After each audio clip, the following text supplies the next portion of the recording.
యేసునాథుని యందు మిక్కిలి ప్రియులకు సహోదరి సహోదరులారా, పునీత జోజప్ప గారి భక్తులారా,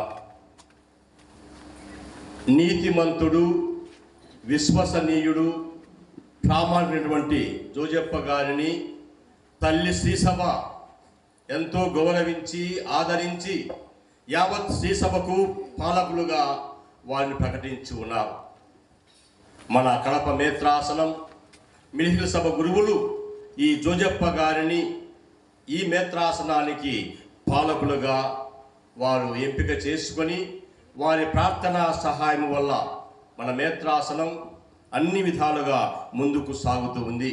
మరొక్కసారి ఈరోజు ఈ మహాభక్తుడు పునీతుని యొక్క పండుగను పురస్కరించుకొని వారి యొక్క ఆదర్శాన్ని మననం చేసుకుందాం. ముఖ్యంగా నీతిమంత జీవితానికి, ఒక మంచి కుటుంబానికి పాలకుడుగా, పోషకుడుగా జోజప్ప గారు పేరుగాంచి ఉన్నారు. అలాగే శ్రామికుల యొక్క పాలకులుగా పేరుగాంచారు. కష్టపడి నిజాయితీగా పనిచేసేయడానికి వీరు ఆదర్శముగా, మాతృకగా ఉంటూ ఉన్నారు. కనుక వీరి యొక్క సుగుణాలు మనందరికీ ఎంతో స్ఫూర్తిదాయకంగా ఉంటూ ఉన్నాయి.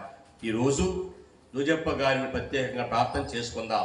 మరి ముఖ్యంగా మన కడప గురుపీఠానికి నూతనంగా పీఠాధిపతిగా ఎన్నికైనటువంటి మోన్సిగ్నోల్ సింగాల పాల్ ప్రకాష్ తండ్రి గారిని జోజప్ప గారు నడిపించాలని, వారికి కావాల్సినటువంటి దైవిక శక్తిని దయచేయాలని ప్రత్యేకంగా ప్రార్థన చేసుకుందాం.